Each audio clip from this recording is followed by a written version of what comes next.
Hello and welcome back to the KCC channel. I'm Rob and I hope you are having a wonderful day today. Today I have a single story for you from the ProRevenge subreddit. Before we start that, if you're new here, make sure to hit that subscribe button. It's completely free and you can always change your mind later. Alright, on to the story, and this is a good one. Let's jump right in. This story comes to us from Salty Effect 3268. I ruined my ex-boyfriend's life 20 plus years ago, and I just made sure it stayed ruined. Sorry this is a bit long, all names have been changed, throwaway account for all the reasons. When I was in college in the 90s, I met Jake, then male 23, through mutual friends. He had already graduated and was planning to move to the opposite side of the United States for grad school. And I had already been making plans to move with friends, only a 90-minute drive away from where he was moving to. We had so much in common, fell in love, and it really seemed like fate, both planning to move 3,000 miles and landing so close together. He had two sisters and a younger brother who were all awesome people, and I became instant friends with them as well. Because he was in school and I was working, I would usually go to him to hang out on weekends. He was renting a house with two roommates, also in his program. We were young, so money was tight, but we had fun, went for taco dates, and spent a lot of time at his house where he was breeding and selling small animals. Jake was an animal sciences PhD student, so being around animals was normal and I loved it. I met and became friends with his advisor's wife, Mary, female, mid-50s, who worked in administration at the university. She is a lovely woman, and I would often have lunch with her when I went over on weekends. Jake was a teaching assistant, and I met other people in the program and made friends with them faster than he did. After about 2 years of dating, I was at the house one day, laying in bed together, in a state of some undress, and he said, out of the blue, he was concerned I'd been gaining weight, and it made it harder for him to be attracted to me. No concern about my health, it was all about him finding me unattractive. I sat up and said, well, then maybe you should make sure there is better food for me to eat than crackers and cheese when I come up on weekends. Even at 23, I didn't take that kind of BS. I had gained maybe 10 pounds since meeting him 2 years earlier and still wore the same size clothes, about a US size 6 to 8.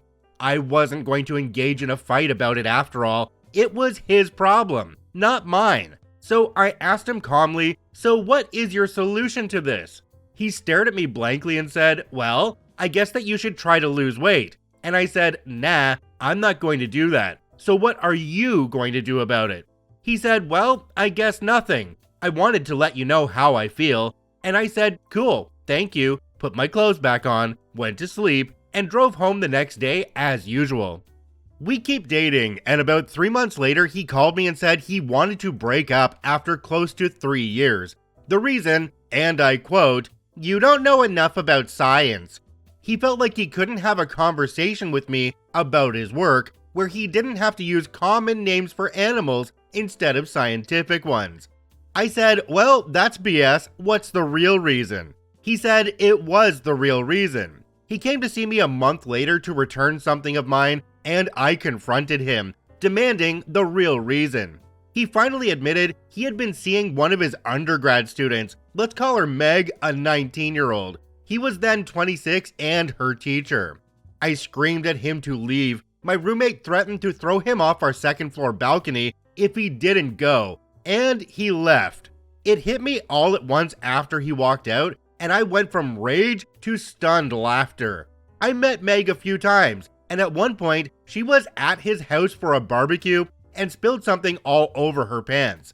Jake asked me if I could loan her some sweats. I couldn't because I was a size 8 and she was a size 18. Nothing wrong with that at all, but the point is, I realized he made those comments about my weight to try to get me to break up with him because he was a coward. He clearly liked a big gal. Although when he'd said those things to me about my weight, it was 1 a.m. I lived about 95 miles away and we had just had nookies, so I don't know how he thought this would go. Even in hindsight, it perplexes me. Did he think I was going to break up with him and storm off into the night and drive for an hour and a half? Anyway, I emailed his roommates. It was early 2000s. It's how you communicated anything you didn't want to say on the phone. I wanted to let them know we'd broken up and that they were always lovely to me and thank them for being friends. They both admitted they knew about Meg and were the ones to demand that Jake tell me or they would. That's when he broke up with me with the lame, "you don't understand science" excuse. One of his roommates, a super nice, super cute guy named George, offered to help me get a few things still at their house that he had collected for me from around the house. He suggested I come up for the weekend, we go out and drink and have a good time. All the things Jake didn't want to waste money on, and I said sure. So I went up and George let me into the house while Jake was gone. I took photos of all of his animals because while I might not be a PhD student, I paid attention and knew he had an endangered species in his care. He wasn't breeding it, it was an unreleasable animal he had taken in from a rescue organization. There was paperwork he had to submit with a $25 fee, and he refused to do it, saying he didn't want the government in his business. I took photos of that animal, all his breeding conditions, and a photo of an animal not allowed in the state, which was in a tank right next to a window and visible from outside. I then went out for a night on the town with George. We stumbled in early around midnight, so Jake and Meg, who were watching TV, would see me in a short dress, drunk, and George practically carrying me. I spent the night in George's room. He was a total gentleman, but made sure to leave the room and parade past them in his boxers a few times, and we giggled loudly so they could hear us. When I went to leave the next morning, Jake said I didn't have to act like a lady of the evening in front of him as I ate a donut slowly in my rumpled dress with messy hair, while George beamed at me and then planted a kiss on my forehead.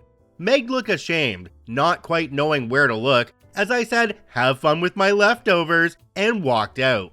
I wanted to think the petty, loud, hookup, and a few juvenile insults was my revenge. It was not. The next day, I had my photos developed, the good old days, and called the State Office of Fish and Wildlife. I reported the animals in the house, the potential overcrowding of breeding animals, and the two animals he shouldn't legally have at all in the state, and asked them how to make a report. Turns out Jake wasn't well liked by his peers in his program or by his roommates, but I was. George had suggested that he and their other roommate could submit complaints to the university that a TA was sleeping with one of his students and showing her favoritism. The night we were out at the bars, we made sure to tell the story to anyone who they knew. They made sure all the women in his classes knew he was sleeping with Meg. It wasn't a large program, so people knew fast he had cheated and was now dating his student. George and the other roommate made sure that people knew they had put in complaints, sick of Jake's entitled BS. With my full statement made and photos sent to the state wildlife officials, I called my friend Mary, Jake's advisor's wife. She knew about the breakup and lame reason, and I let her know he admitted he was sleeping with a student. I'd been emailing with him, and he admitted to it in writing, so I sent that to Mary. To say she was not happy about that was an understatement. She said she made sure it would be investigated, and told her husband, Jake's direct advisor, while I was on the phone with her. Speaking of investigations, a few weeks later, George called me, giddy, to say that fish and wildlife officials were there, confiscating animals. He told them that he would be happy to tell them whatever they needed to know. Meg was there when it happened, and told the officials that as far as she knew, all the animals belonged to her boyfriend Jake, and that they were all legal. That put George and the other roommate in the clear. One animal was kept in the backyard, so it was implied to Jake that a neighbor reported it. While they were there to investigate, they knew to look in the back window to see the far more problematic, illegal to have in the state under nearly any circumstances, animal. Since George was on the lease, he was able to let them in to investigate the house. The animals were all in communal areas, and the officer stayed there for a few hours and returned with a warrant to take the animals, and entered Jake's room to investigate. George and the other roommate let them into their rooms with no issues and were quickly cleared. Meg apparently couldn't get a hold of Jake, and eventually drove to the university to find him. Remember, no cell phones yet. It was a good day, The only animals they left was some guppies in a fish tank. Now, PhD students need grant money to do research, and a large part of animal studies funding comes from the federal government. Jake had just gotten an EPA grant right around when he broke up with me. So I called the EPA and asked how I would report that a person with a federal grant was being investigated for illegally harboring endangered animals. Long story short, he lost his EPA grant and had to make restitution on what had already been used, close to $30,000. He would never be able to get another federal grant. He avoided jail time on the state charges since all the animals were in good health, but lost all his breeding animals worth thousands of dollars since they were collected for safekeeping during the investigation when the 2 illegal animals were taken. In the end, he owed a $15,000 fine, and the 2 animals went to a nearby nature center. For years, I would stop by if I was in the area to visit them. The university revoked his scholarship and fired him from teaching for having an inappropriate relationship with a student. He somehow escaped being expelled, but it always shocked me that he never tried to hide the relationship with Meg and was so stupidly self-assured he didn't even wait the 4 weeks until she would have been done with his class to start publicly dating her. By the university rules, he would have been in the clear to date her, not being her teacher anymore, and she would have just had to avoid any classes he was a TA in. It never fails to make me laugh. After a few months, I emailed his sisters and told them I missed them because Jake broke up with me after trying to call me fat and cheating on me, and I felt weird contacting them. The girls told me he told the family I broke up with him because of distance. I forwarded the emails that Jake wrote after the breakup, telling about how he fell for Meg and he was sorry about it, but it was true. I couldn't keep up with him academically, and it made him attracted to Meg. Jake managed to convince his dad to pay for 1 more year of school so he could get a master's instead of a PhD. And while I stayed in contact with his sisters and brother via email and then social media, I largely let it all go. I got even, made some friends, Mary became like an auntie to me, and I went on with life. I went on to get a master's degree myself, and my specialty? Helping scientists and doctors communicate their work to lay people. You know, us dummies who can't remember all the scientific names.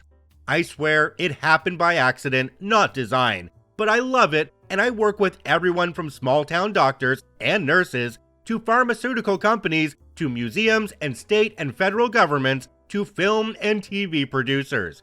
I travel a lot and speak and get to learn a lot of cool things about our planet and how things work. I knew through his siblings that Jake and Meg got married and had 2 kids. Meg dropped out of the sciences and became an accountant. Jake went back to breeding animals. Every once in a while, his sisters or brother would tell me something over lunch or via text, but we had our own relationship that exists outside of him. Apparently, when I sent a wedding gift for one of his sisters, he loudly complained at a co-ed bridal shower that all of his siblings still were my friend and didn't make an effort to embrace his now wife, Meg.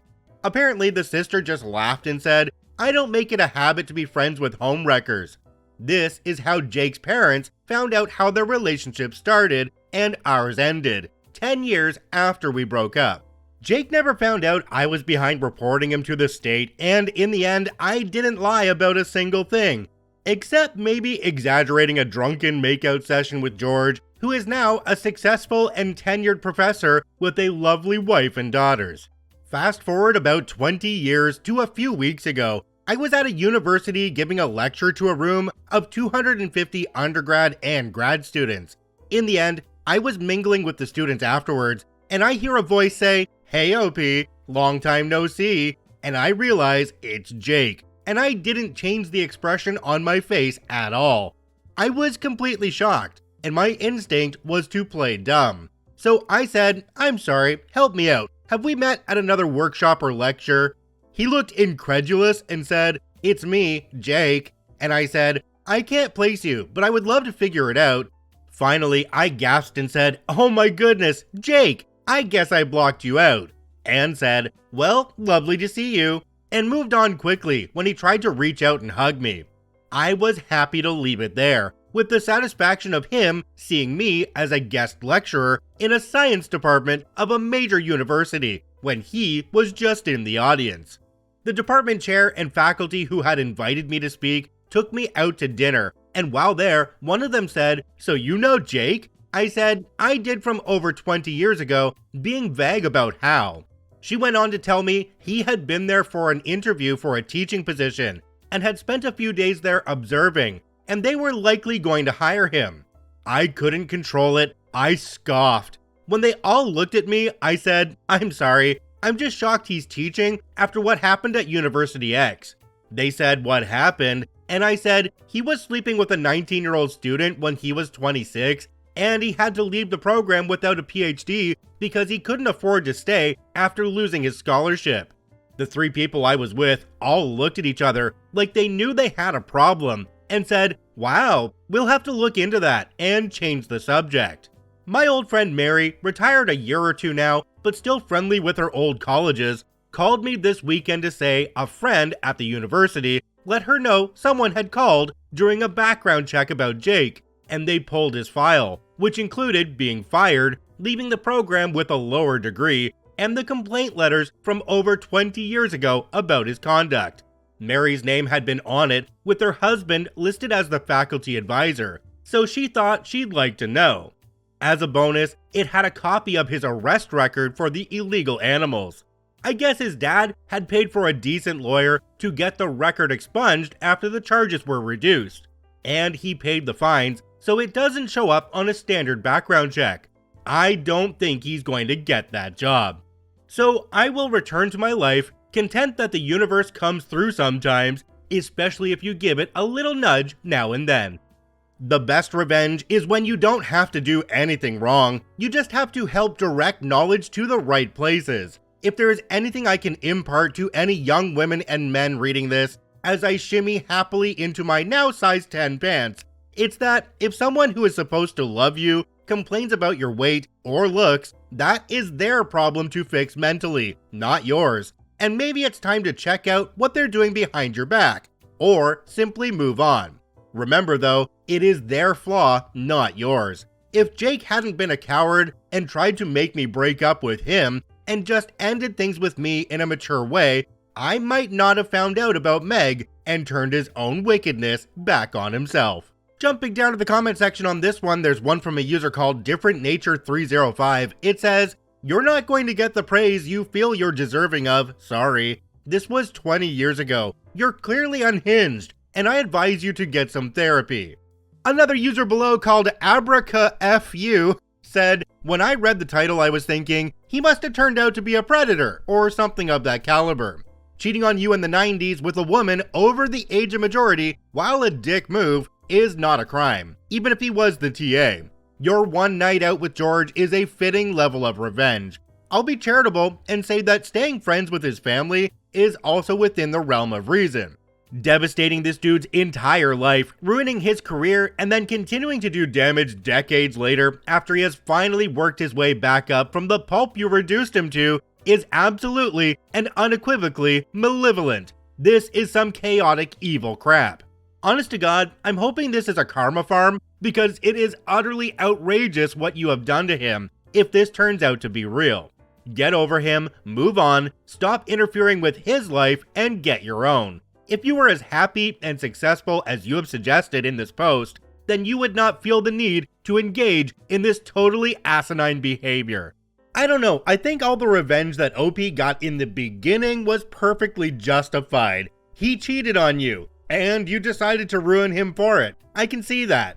I don't really think it was OP's fault 20 years later either. Jake put himself in her path. He's the one that came up to her and tried to make contact. And when she was talking with the other people, it just happened to come out that she knew him before, and they could tell there was some distrust there, so they asked her what was going on. But I'd like to know what you think on this one, so comment down below. Was she in the right to ruin Jake's life further 20 years down the road or not? If you're on the podcast, make sure you head over to YouTube and comment on this one down below. That being said, did you know every KCC video is also produced in podcast form? You can search for Karma Comment Chameleon on every major podcasting platform. I thank you for watching and listening. I hope you have a wonderful day, and we'll see you tomorrow.